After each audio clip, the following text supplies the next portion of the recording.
উত্তর পূর্ব ভারত বা seven sisters, যা আসাম, মণিপুর, মেঘালয়, নাগাল্যান্ড, ত্রিপুরা, মিজোরাম, অরুণাচল প্রদেশ নিয়ে তৈরি।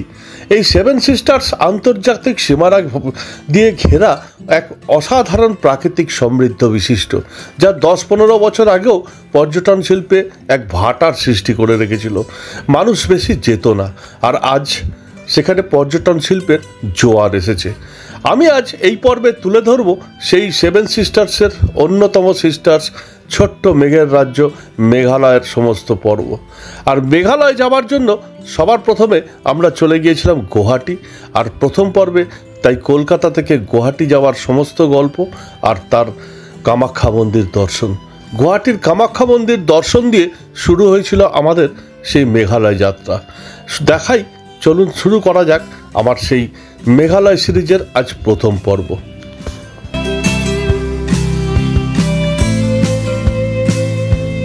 কলকাতা থেকে গুয়াহাটি যাওয়ার জন্য সবথেকে ভালো ট্রেন সরাইঘাট এক্সপ্রেস। হাওড়া থেকে ছাড়ে এই সরাইঘাট এক্সপ্রেস বিকেল 4:05, আর আমরা খড়দা থেকে বেরিয়ে পড়েছিলাম 2:30-এর মধ্যে। আর হ্যাঁ, শিয়ালদা যাবার জন্য এখন সব থেকে ভালো সুবিধা সিস্টেম, শিয়ালদা স্টেশন থেকে মেট্রো ধরে হাওড়া স্টেশন পৌঁছে যায়। এই হাওড়া মেট্রো ধরে সেক্টর 5 থেকে আসা হাওড়া ময়দান অবধি যাওয়া মেট্রো ধরে সে হাওড়া স্টেশন পৌঁছে প্ল্যাটফর্ম পৌঁছাতে সময় লাগে মাত্র 10 মিনিট। গঙ্গার নিচ দিয়ে ছুটে চলা এই মেট্রো জার্নি যেমন সুখপ্রদ তেমনি আরামদায়ক। আর হ্যাঁ, এই ভিড় ভাড়াক্কা জ্যামের ভিড় থেকে আর একগাদা ট্যাক্সি ফেয়ারকে বাঁচিয়ে এই মাত্র 20 টাকায় এই শিয়ালদা মেট্রো ধরে হাওড়া স্টেশন পৌঁছে যাওয়া ছিল অনবদ্য। আর আরও অনবদ্য ছিল যখন গঙ্গার নিচ দিয়ে মেট্রো ছুটছে আর জানলায় ব্লু লাইন শো করছে। মেট্রো মাত্র 10 মিনিটেই শিয়ালদা স্টেশন থেকে পৌঁছে গেল হাওড়া স্টেশন, যা আগে ছিল অভাবনীয়। আর হাওড়া স্টেশন থেকে এসকালেটর ধরে ওপরে উঠে বাইরে বেরোতেই আমাদের সামনে চোখে পড়ল সেই 15 নম্বর প্ল্যাটফর্ম। আর সৌভাগ্যবশত এই সরাইঘাট এক্সপ্রেসের সেদিন ছাড়ার কথাও ছিল 15 নম্বর প্ল্যাটফর্ম থেকে। বেরিয়েই বাঁদিকে ছিল 15 নম্বর প্ল্যাটফর্ম, আর আমরা গ্রুপ পুরো চলে এলাম 15 নম্বর প্ল্যাটফর্মে যে যার সিটের দিকে। সরাইঘাট এক্সপ্রেস তখনও স্টেশনে দেয়নি, শুধু অপেক্ষার সময়। এখন ঠিক 3:55 আর আমি দাঁড়িয়ে আছি 15 নম্বর প্ল্যাটফর্ম, হাওড়া পুরনো স্টেশন। সরাইঘাট এক্সপ্রেস ঠিক 4টে ছেড়ে কাল সকালে ঢুকে গুয়াহাটি। এখন আমাদের বিসিএ টিকিট গ্রুপ যাচ্ছি, প্রচুর বড় গ্রুপ, স্লিপার, এসি থার্ড 2 সব মিলিয়ে টিকিট। আমার এসি S1-এ আছে। 4:30 বাজে ঠিক 4টে গাড়ি ছাড়বে। এখন গাড়ি ছাড়ুক, তারপরে আমি আবার আসছি। আমার আজকের গন্তব্য, কালকে সকালে গুয়াহাটি নামবো, কামাখ্যা মন্দির দর্শন করবো, আর পরশু থেকে মেঘালয় সিরিজ। চলুন গাড়িটা ছাড়ুক, তারপর আবার আসছি।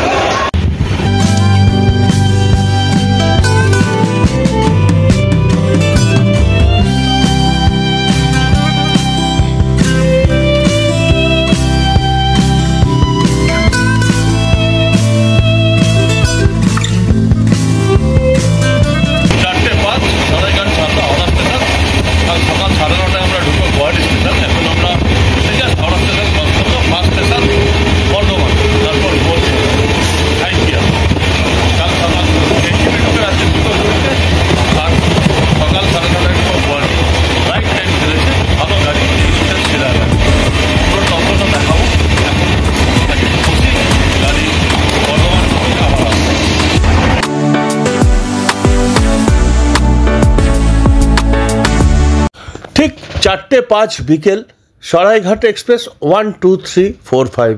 অদ্ভুত নাম্বার এই সরাইঘাট এক্সপ্রেসের। 1 2 3 4 5 আপ সরাইঘাট এক্সপ্রেস ঠিক 4:05 হাওড়া স্টেশন ছেড়ে দিল।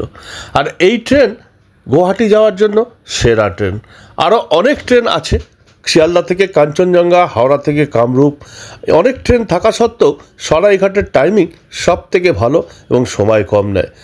4:05 ছেড়ে পরের দিন সকাল 9:30টার মধ্যে পৌঁছে যাবে এই সরাইঘাট এক্সপ্রেস গুয়াহাটি স্টেশন। আর পরন্ত বিকেলে তখন অসাধারণ লাগছে এই যাত্রাপথ।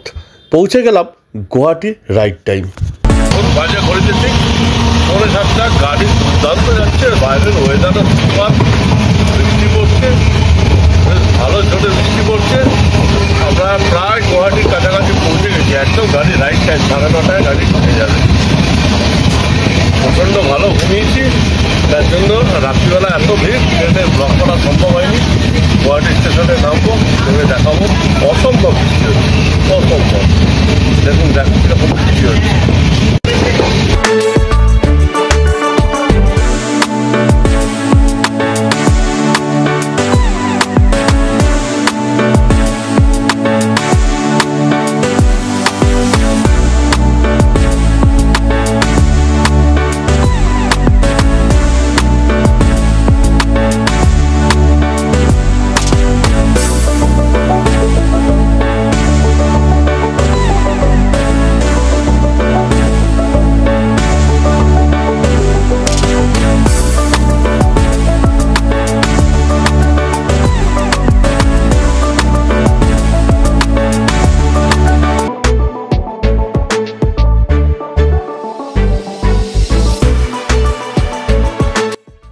আসাম ঢোকার আগেই আপনার চোখে পড়বে ব্রহ্মপুত্র নদ।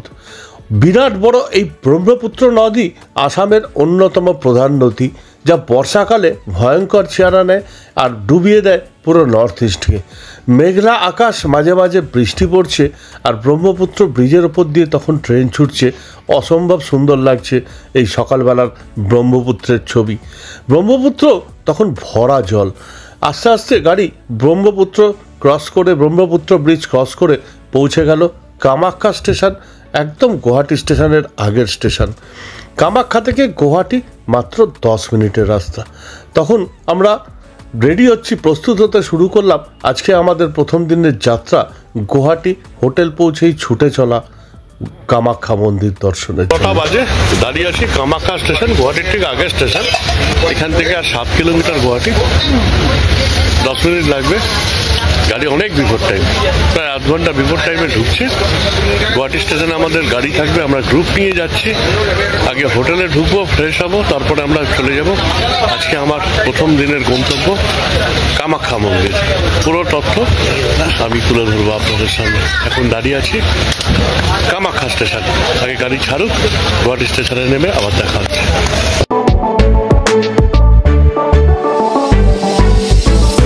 ঠিক 9:35 নেমে গেছি, রাইট টাইম। এই আমাদের গাড়ি দাঁড়িয়ে আছে, এসি টেম্পো ট্রাভেলার।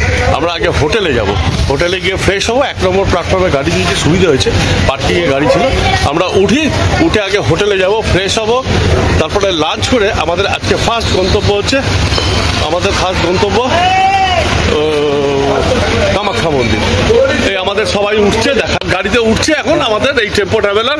আমাদের সন্তোষ দা, এ হচ্ছে আমাদের কিচেন ম্যানেজার, আর ওই গণেশ এলিজিবল ব্যাচেলার। ঠিক আছে, এই যে আমরা চা খাচ্ছি, চা খেয়ে আমরা একটু চা খেয়ে গাড়িতে উঠবো, হোটেলে গিয়ে ফ্রেশ, তারপরে কামাখ্যা। উঠে গেছি এই টেম্পো ট্রাভেলারে। আমাদের এই ট্রাভেলারই 6 দিন থাকবে আমাদের সাথে। আমাদের ফার্স্ট ডেস্টিনেশন আজকে এখন হোটেলে গিয়ে ফ্রেশ হওয়া, তারপরে আমরা লাঞ্চ করে আজকে বেরিয়ে যাবো কামাখ্যা মন্দির দর্শন, আর কালকে শিলং। আর আমাদের এই 6 দিনের যে সঙ্গে, তোমার নামটা বলো দাদা? রুসার আলী। ওর ফোন নাম্বারও দিয়ে দেবো আমি ব্লগে, যোগাযোগ করে নিতে পারেন। ভালো ছেলে, আমাদের দিয়ে 6 দিন ঘুরবে, পুরো মেঘালয়, মেঘের রাজ্যে ঘুরবো ওকে নিয়ে। চলুন আগে হোটেলে ঢুকে ফ্রেশ হই।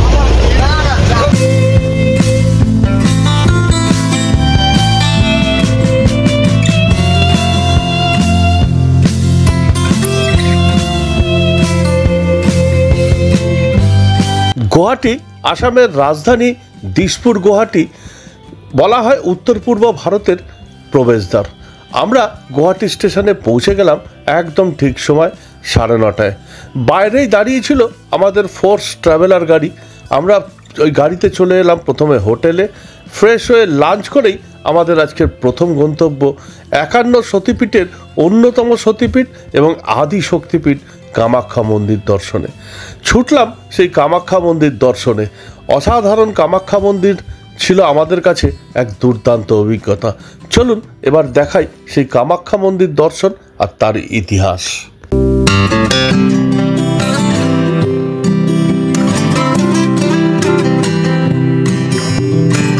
আসামের গুয়াহাটি শহরের পশ্চিমাংশে নীলাচল পর্বতে অবস্থিত এই হিন্দু দেবী কামাখ্যা মন্দির। এটি 51 সতীপীঠের অন্যতম। আর চারটি আদি শক্তিপীঠগুলোর মধ্যে কামাখ্যা মন্দিরটি বিশেষ, কারণ দেবীর সতীর গর্ভ এবং যোনি এখানে পড়েছিল। এবং একইভাবে দেবী কামাখ্যাকে উর্বরতার দেবী বা রক্তক্ষরা দেবী বলা হয়। এই মন্দির চত্বরে দশম মহাবিদ্যার মন্দিরও আছে। আর এই মন্দিরগুলোতে দশম মহাবিদ্যা সহ মহাকালী তারা, ষোড়শী বা ললিতাম্বা, ত্রিপুরা সুন্দরী, ভুবনেশ্বরী বা জগদ্ধাত্রী, কামাখ্যা, শৈলপুরী, ব্রহ্মচারিণী বা তপস্যা চারিণী, মঙ্গলচণ্ডী, কুষ্মণ্ডা মন্দিরও রয়েছে। মন্দির চত্বরে প্রায় 30 দেবীর মন্দির রয়েছে। এর মধ্যে ত্রিপুরা সুন্দরী, মাতঙ্গী ও কমলা প্রধান মন্দিরে পুজো হয়, আর অন্যান্য দেবীদের জন্য পৃথক মন্দিরে পুজো হয়। বিশেষত তন্ত্র সাধকদের কাছে এই মন্দির অন্যতম প্রাচীন এবং একটি পবিত্র তীর্থক্ষেত্র।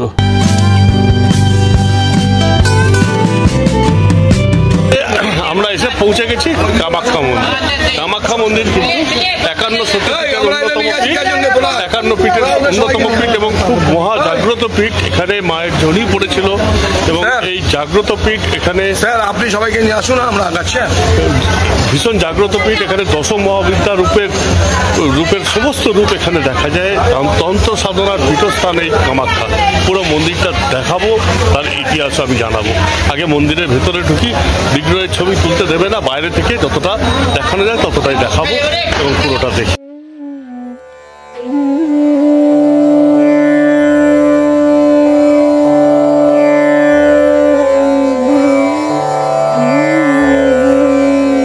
কামাখ্যা মন্দিরে 4টি কক্ষ আছে, গর্ভগৃহ ও 3টি মণ্ডপ, যেগুলির স্থানীয় নাম চলন্ত, পঞ্চরত্ন ও নাট মন্দির।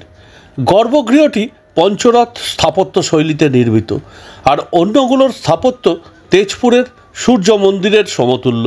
এগুলিতে খাজুরাহ বা অন্যান্য মধ্য ভারতীয় মন্দিরের আদলে নির্মিত খোদাই চিত্র দেখা যায়।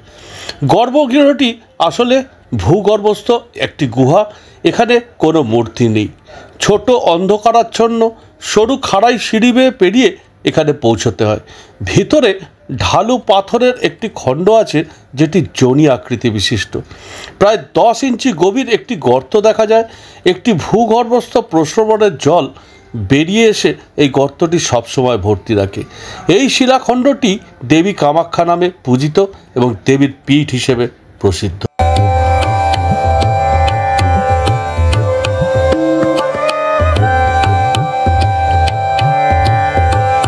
জনশ্রুতি অনুসারে সুলেমান কিরানির 1566 থেকে 1572 সেনাপতি কালাপাহাড় এই মন্দির ধ্বংস করেছিলেন। তবে ঐতিহাসিক প্রমাণ থেকে জানা যায় আলাউদ্দিন হোসেন শাহ কামতা রাজ্য আক্রমণ করার সময় 1498 খ্রিস্টাব্দে এই মন্দির ধ্বংসপ্রাপ্ত হয়েছিল। কথিত আছে কোচ রাজবংশের প্রতিষ্ঠাতা বিশ্বসিংহ এই ধ্বংসাবশেষ খুঁজে পান। তিনি এই মন্দিরে পুজোর পুনর্বর্তন শুরু করেন, আর তার পুত্র নরনারায়ণের রাজত্বকালে 1565 সালে এই মন্দিরটির নির্মাণের কাজ শেষ হয়। পুনর্নির্মাণের সময় পুরনো মন্দিরের উপাদান ব্যবহৃত হয়েছিল। পরে অহোম রাজারা এই মন্দিরটি আরও বড় করে তোলেন। অন্যান্য মন্দিরগুলো পরে নির্মিত হয়।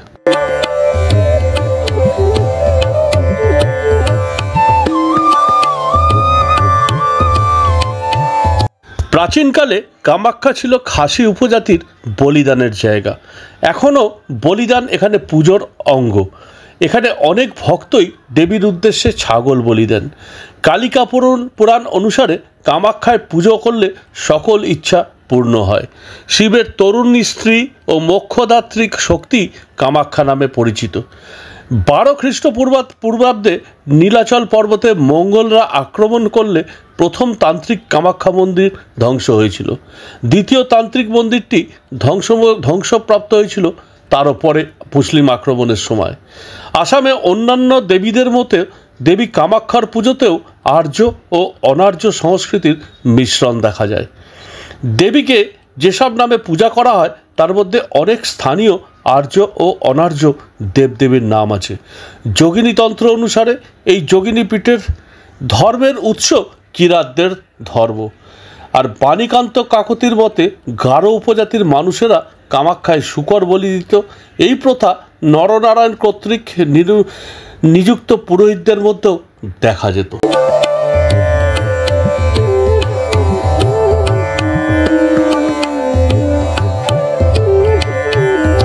বারাণসীর বৈদিক ঋষি বাদশায়ন খ্রিস্টীয় প্রথম শতাব্দীতে নেপালের রাজার দ্বারস্থ হয়ে উপজাতীয় গোষ্ঠীগুলোকে হিন্দু ধর্মে ধর্মান্তরিত ও তাদের নরবলি প্রথার গ্রহণযোগ্য বিকল্প চালু করার জন্য অনুরোধ করেন। বাদশায়নের মতে পূর্ব হিমালয়ের গারো পাহাড়ে তারা দেবীর তান্ত্রিক পুজো প্রচলিত ছিল। সেখানে আদিবাসীরাও দেবী জনিকে কামকি নামে পুজো করত। আর ব্রাহ্মণ্য যুগে কালিকা পুরাণের সব দেবীকেই মহাশক্তির অংশ বলা হয়েছে। সেই হিসেবে কামাখ্যাও মহাশক্তির অংশ হিসেবে পূজিত হন। কালিকা পুরাণের মতে কামাখ্যা মন্দিরে সতী শিবের সঙ্গে বিহার করেন। এখানে তার মৃতদেহের জনীয় অংশটি বিষ্ণুর সুদর্শন চক্রে ছিন্ন হয়ে পড়েছিল। দেবী ভাগবত পুরাণের 108 পীঠের তালিকাতেও এই তীর্থের নাম নেই, তবে অপর এক তালিকায় কামাখ্যার নাম পাওয়া যায়। যোগিনীতন্ত্রে অবশ্য কালিকা পুরাণের মতকে অগ্রাহ্য করে কামাখ্যাকে কালী বলা হয়েছে এবং যোনিকে প্রতীকতত্ত্বের উপর গুরুত্ব দেওয়া হয়েছে।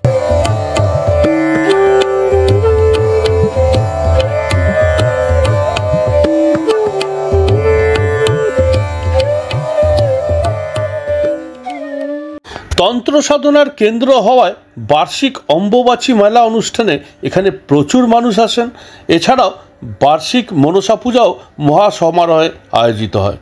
দুর্গাপূজা কামাখ্যা মন্দিরের একটি অন্যতম প্রধান উৎসব।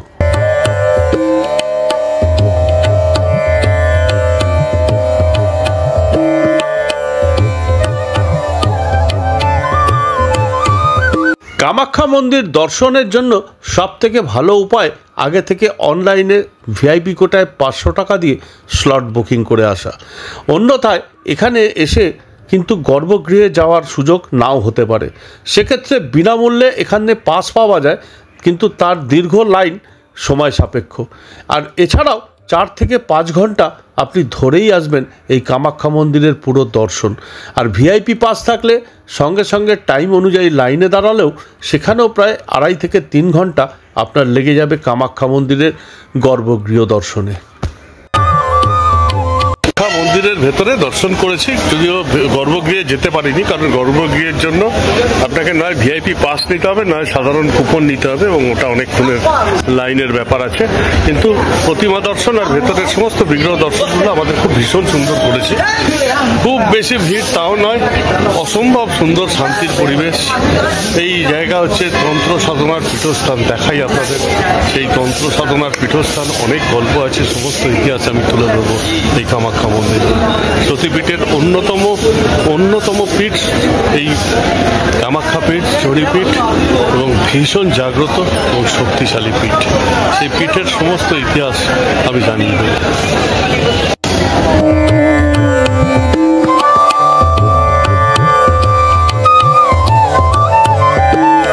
12 তারিখ কলকাতা থেকে রওনা হয়ে 13 তারিখ পৌঁছেই আমরা চলে এসেছিলাম কামাখ্যা মন্দির দর্শনে। আর 14 তারিখ থেকে আমরা শুরু করেছিলাম আমাদের মেঘালয় যাত্রা। আর গুয়াহাটি এসে কামাখ্যা মন্দির দর্শন না করলে আপনার উত্তর পূর্ব ভারত ভ্রমণই বৃথা। আর এই কামাখ্যা মন্দিরের ভ্রমণ আর কামাখ্যা মন্দিরের চারিধার ঘুরে বেড়ানো ছিল আমাদের কাছে বিকেলবেলার এক বাড়তি পাওনা। অসম্ভব তৃপ্তি আর মনের শান্তি জেগে উঠেছিল আমাদের সবার মধ্যে। আর কামাখ্যা মন্দিরেও সেদিন খুব বেশি ভিড় না থাকায় আমরা সুন্দর দর্শন করছিলাম।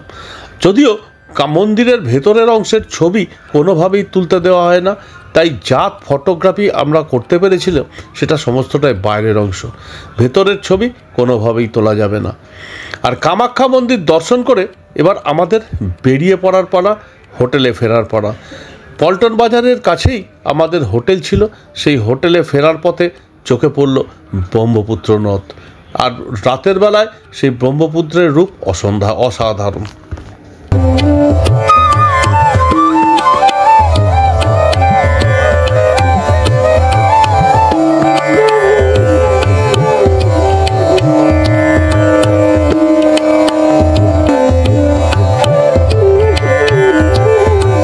গুয়াহাটি স্টেশনের কাছ থেকে বা পল্টন বাজার থেকে কামাখ্যা মন্দিরের দূরত্ব 8 কিলোমিটার। নীলাচল পাহাড়ের উপর অবস্থিত এই কামাখ্যা মন্দির দর্শন করে আমাদের এবার ফেরার পালা হোটেলের দিকে, আর পরের দিন বেরিয়ে পড়ার পালা মেঘালয়ের দিকে। আর এই রাস্তাতেই চোখে পড়ল সেই সুন্দর সন্ধেবেলার এক অসাধারণ রূপ ব্রহ্মপুত্র নদ। ব্রহ্মপুত্র নদ ক্রস করে আমরা পৌঁছে গেলাম সন্ধেবেলায় আমাদের হোটেলে। কিছুক্ষণ আশেপাশে ঘুরে বেড়ানো, পরে ডিনার করে শুয়ে পড়া, কারণ পরের দিন খুব সকালেই বেরিয়ে পড়া আমাদের মেঘালয়ের উদ্দেশ্যে। আজকে আমার এই মেঘালয় সিরিজের প্রথম পার্ট কলকাতা থেকে গুয়াহাটি আসা আর তারপর কামাখ্যা মন্দির দর্শন, এই পর্ব এখানেই শেষ করছি।